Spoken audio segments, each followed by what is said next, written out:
2 hari yang lalu Pak SBY men-tweet, dan kayaknya ini tweet diketik sendiri olehnya. Dan tweetnya ini lumayan menghebohkan karena dia mengatakan dia bermimpi.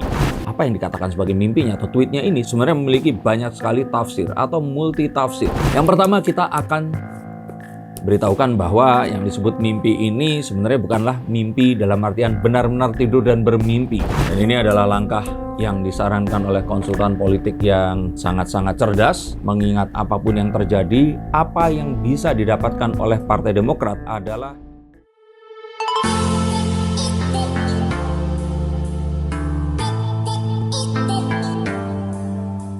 Halo Sainsikers, kembali berjumpa bersama saya Denny Darko. Tidak ada yang namanya misteri, yang ada adalah tanda-tanda yang kita semua coba untuk mengerti. 2 hari yang lalu Pak SBY men-tweet, dan kayaknya ini tweet diketik sendiri olehnya karena ada signature yang menggunakan bintang di situ, SBY. Dan tweetnya ini lumayan menghebohkan karena dia mengatakan dia bermimpi. Nah, terus kemudian menjadi panjang lah karena dibicarakan oleh semua orang. Yang tidak disadari oleh banyak orang adalah apa yang dikatakan sebagai mimpinya atau tweetnya ini sebenarnya memiliki banyak sekali tafsir atau multi tafsir, bersayap sekali. Dan untuk kalian semua yang mengira artinya adalah tertentu, coba cek sudah sesuai atau belum, karena ada banyak sekali arti dan kita akan coba lihat melalui kartu-kartu saya. Yang pertama, kita akan beritahukan bahwa yang disebut mimpi ini sebenarnya bukanlah mimpi dalam artian benar-benar tidur dan bermimpi. Mimpi yang saya lihat ini adalah mimpi yang merupakan visi dan misi. Dan visi dan misi yang disampaikan ini tentu saja bukan bunga tidur. Dan ini saya katakan bukanlah sesuatu yang tiba-tiba pop up atau muncul di benak Pak SBY belaka. Tapi ini dibisikkan oleh konsultan politik yang di-hire oleh mantan presiden ke-6 RI ini, yang saya boleh katakan ini sangat cerdas, sangat brilian, dan merupakan sebuah move yang luar biasa sekali.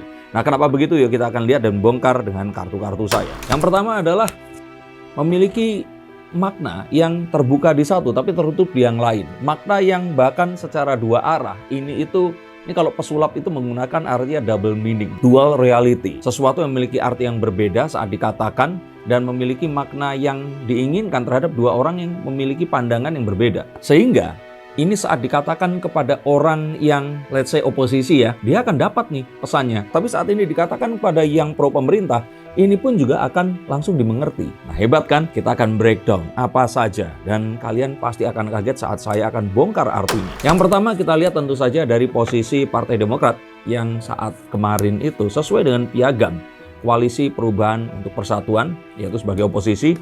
Nah, kalau sebagai oposisi, yang ingin disampaikan di sini adalah pesan dari SBY kepada Megawati dan juga Jokowi untuk yowes lah, kalau sudah selesai jadi presiden, nanti ikut bareng sama saya pulang kampung pensiun kayak saya. Nah, itu yang ingin disampaikan kepada oposisi, agar Pak Jokowi dan Bu Mega ini nggak cawe-cawe terhadap apapun yang saat ini terjadi. Biarkan anak-anak muda lah yang sekarang ini berebut tampuk pemimpinan dan terus kemudian melanjutkan apapun yang sudah diberikan oleh presiden ke-5, 6, 7 menuju ke presiden ke-8 yang menurut ceritanya membayari tiket mereka ini tadi. Jadi apakah kalian sudah menyangka juga tentang ini? Dan saya pikir kalian semua yang misalkan mendukung Mas Anies Baswedan, pasti itu yang kalian dapatkan.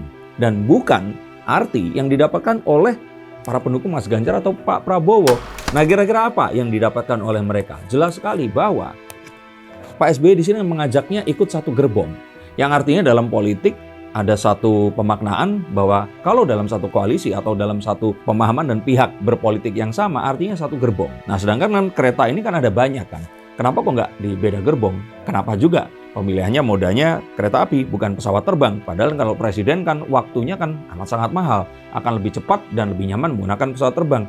Lagi pula mereka pasti memiliki pesawat jet pribadi. Jadi kalau menurut saya agak nggak masuk akal saat menganalogikan kereta api kalau tidak memiliki tujuan menyampaikan bahwa oh ini gerbong politik. Nah, ini yang didapatkan oleh para pendukung Ganjar Pranowo dan Prabowo. Jadi lihat kan multitafsirnya. Ini baru 2 saja. Tapi ini yang saya ingin sampaikan. Bahwa apapun yang disampaikan oleh politikus, jangan langsung percaya terhadap apa yang diinginkan. Karena bisa jadi maknanya itu akan berbeda kepada siapapun yang mendengarkan. Dan ini salah satu contohnya. Dan ini juga adalah sebuah hal yang dilakukan dengan tidak gegabah, tidak gerusa-gerusu. Melakukan tweet ini juga pasti dipersiapkan lama. dan dimunculkan setelah pertemuan antara Mbak Puan dan AHY, yang saya katakan ini adalah sebuah langkah juga untuk menyelamatkan Partai Demokrat yang saat ini sedang diincar melalui tuntutan dari Pak Muldoko yang ingin mengembalikan Partai Demokrat kepada pemilik partai yang sesungguhnya menurut versinya ini tadi.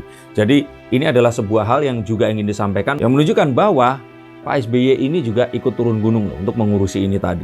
Dan ini adalah sebuah sinyal bahwa bapak dan anak ini satu suara. Nggak ada yang terus kemudian berpisah. Karena kan pertemuan antara AHY dan Puan belum tentu akan menyuarakan apa yang disampaikan oleh SBY. Nah, kita akan tunggu.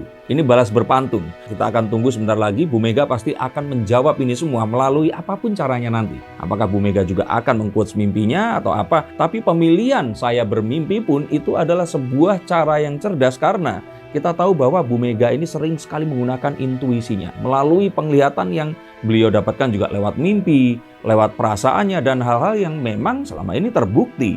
Jadi kalau menurut saya ini satu dansa politik yang sangat indah yang kita akan lihat dari politikus kawakan yang memang pernah menjadi Presiden Republik Indonesia. Dan ini juga merupakan sebuah insurance policy. Jika Partai Demokrat nanti ditinggalkan oleh Koalisi Perubahan untuk Persatuan, maka dia katakan, loh kemarin kan kita sudah memihak kepada ibu. Nah tapi kebalikan, jika ternyata nanti ajakan dari Partai Demokrat melalui AHY untuk partner dengan Puan ini tidak akan terjadi, maka yang akan dilakukan adalah, loh kita masih tetap bareng kok, setia dengan Koalisi Perubahan yang meminta untuk Pak Jokowi, Bu Mega, untuk ya sudahlah. Ora usah cawe-cawe, yuk ikut pulang ke Solo sama ke Blitar dan biarkan anak-anak aja yang ngurusin ini. Saya pikir ini adalah satu hal yang yaitu tadi loh. Jadi satu hal yang di kemudian hari akan bisa menyelamatkan Partai Demokrat ini tadi. Dan tidak hanya menyelamatkan, ini adalah sebuah cara untuk menekan kedua belah pihak. Menekan pihak oposisi untuk segera mengumumkan karena mengetahui bahwa kemesraan yang terjalin ini bisa saja mengarah kepada persatuan koalisi yang memang ditakutkan oleh Koalisi Perubahan. Tetapi juga merupakan sinyal kepada pihak Bu Mega dan juga Pak Jokowi bahwa walaupun anaknya sudah ketemu, sang ayah ini masih tetap ingin agar jangan ada cawe-cawe dari kedua, ya ini tadi, pemimpin bangsa yang saat ini menjadi presiden ke-7 dan pernah menjadi presiden ke-5. Sehingga ini adalah sebuah pesan yang jelas yang mungkin saja itulah yang diartikan oleh Pak Jokowi dan Bu Mega. Sehingga beda kan artinya dengan apa yang kalian kira selama ini. Dan ini adalah langkah yang disarankan oleh konsultan politik yang sangat-sangat cerdas, mengingat apapun yang terjadi, apa yang bisa didapatkan oleh Partai Demokrat adalah AHY menjadi menteri. Tapi saat menjadi menteri, ini dapat banyak atau dapat sedikit ditentukan oleh langkah yang sekarang. Di satu sisi, menekan pemerintahan dengan manuver politik Denny Indrayana yang ada di Melbourne, yang tentu saja nggak akan mungkin bisa diapa-apain, mengeluarkan statement yang terus akan bisa mengguncang dunia persilatan perpolitikan di Indonesia karena beliau pun adalah seorang profesor hukum tata negara dan tetap dari Partai Demokrat mengirim utusan putra mahkota untuk bernegosiasi dengan putri mahkota PDIP. Sedangkan di paparan atas mantan presiden ini terus juga berkomunikasi lewat mimpi. Nah, yang harus diwaspadai adalah ada faktor Pak Jokowi di sini yang tentu saja akan sangat berpengaruh. Apakah AHY harus sowan juga ke Pak Jokowi agar mendapatkan restu terhadap apa yang akan terjadi nanti? Karena Bu Mega satu hal, Jokowi ini sepertinya juga memiliki power yang berbeda. Ya apapun itu, saya pikir ini adalah hal yang akan memperkuat koalisi pro pemerintahan dan lebih berbahaya kepada koalisi oposisi yaitu Perubahan untuk Persatuan Indonesia. Yang kita akan lihat sebentar lagi pasti akan banyak manuver yang dilakukan. Juga adanya sebuah statement yang baru saja disampaikan oleh Mas Anies yang rencananya akan kalau tidak ada halangan pergi berhaji, semoga hajinya mabrur, yaitu beliau sebenarnya sudah mendapatkan namanya tapi belum diumumkan saja. Nah, apakah betul hal itu memang benar adanya ataukah ini hanyalah sebuah jawaban karena Pak SBY sudah bermimpi? Kita akan coba lihat melalui konten yang berikutnya. Sebelum itu terima kasih atas atensi kalian. Terima kasih untuk kalian yang menyukai konten seperti ini dan sampai jumpa di konten yang berikutnya. Salam.